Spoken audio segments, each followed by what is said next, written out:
take. Let's go. Since what age you start looking like a woman? When I hit puberty. So people call me Happy, but the name on my passport is Qiu Jianzhen, and I'm a freshman in college at Palm Beach Atlantic University, and my major is behavioral neuroscience. What made you want to come to America? People always ask me that question, and I never knew how to answer. I was going through a tough time in China. I didn't really care what I end up, where I will be end up at. And there was exchange students program came to my school and told us there's an opportunity for me to study abroad.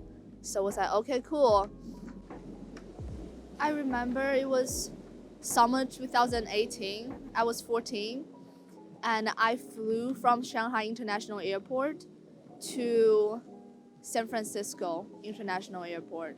And everything was different. The first thing I realized, everything was in English. And there's definitely more ethnicities. And I just got used to it super fast. I never was like, oh, this is different, that is different, because nothing was the same. So you don't realize the transition when everything's different. Or you don't realize the transition when nothing's the same. At the beginning, I had to use Google Translate to translate every pages for school project. And now I don't have to do that. So that part is okay. And then I got used to barbecue sauce. At the beginning, I thought barbecue sauce is so disgusting.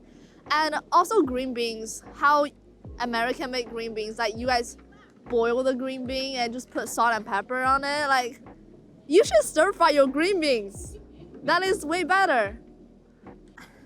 After all, it's good, but I definitely had some difficulties, not by getting used to the environment, just by how people treated me. So, like when I first came to America, I experienced racism, because which in China, I never experienced that before. Everybody from like the same ethnicity. But after I got here, I was in a town that was mainly populated by white people. And I think they start from being curious of the way I look and the way I talk, but it turned into bully. I definitely noticed things because COVID started in China before it hits America. And people will say different things to me. I remember there was one boy during lunch, and he was sitting next to me, and he said, I hate Chinese people because y'all killers, because you sent COVID to America. And I will start noticing when I'm in the grocery store, people will try to avoid me in a sort of way, especially like those old ladies that wrap themselves around with protections.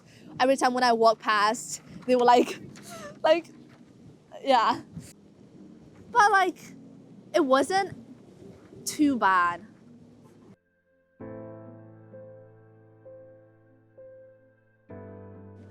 In China, the social media that people here mainly use are banned. So we have our own social media. I use WeChat to talk with my family. And you can do FaceTime and call and just text.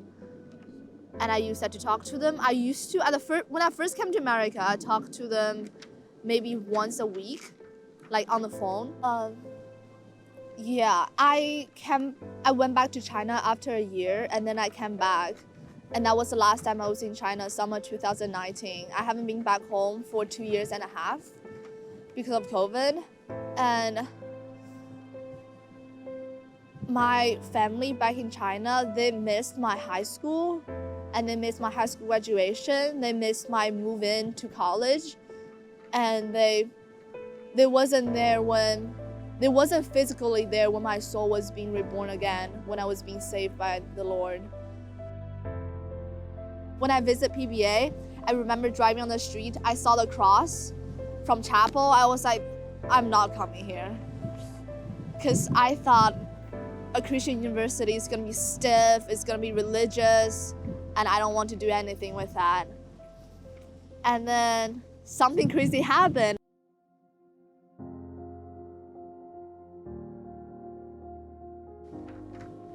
So I grew up atheist my whole life.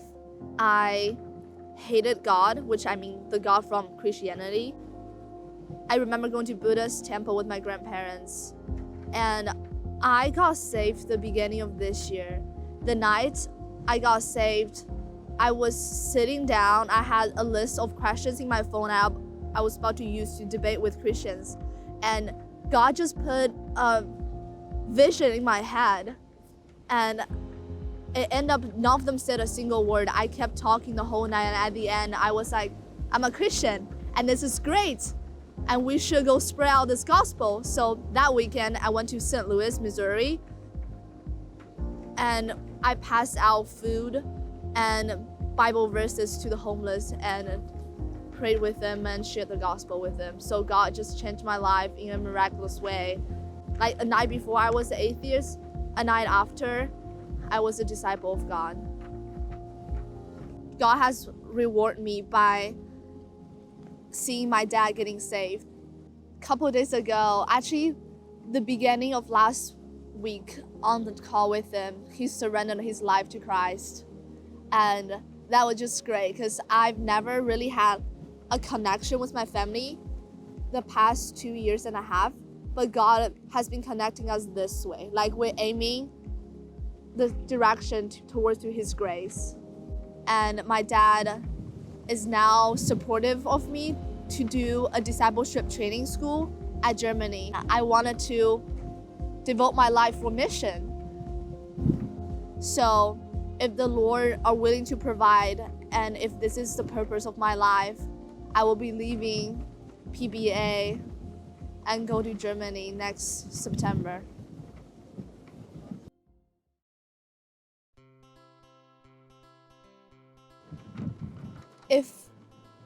If I was me a couple years ago, I would just sit here and having this interview, thinking about, oh, this is a light, this is a camera, this is Amber, that's Caleb, that's the sand, that's the beach, everything's nice.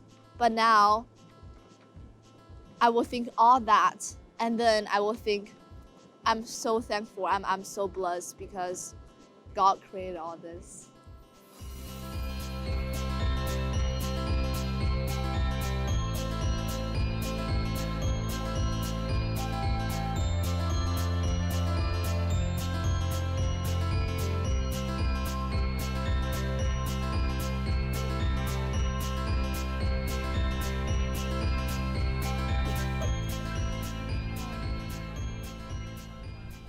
Can I hold this up or something? Dude! Hello. I'm really bad at singing, but happy birthday to you. That's like the only song I won't feel ashamed by singing in public. And I love bagels. And I love the cream cheese in the hole of the bagel because I can like dig it out and put on bagel. It's like I got extra cream cheese. And I love making car noises! Okay, have a great day. Jesus loves you. Yes!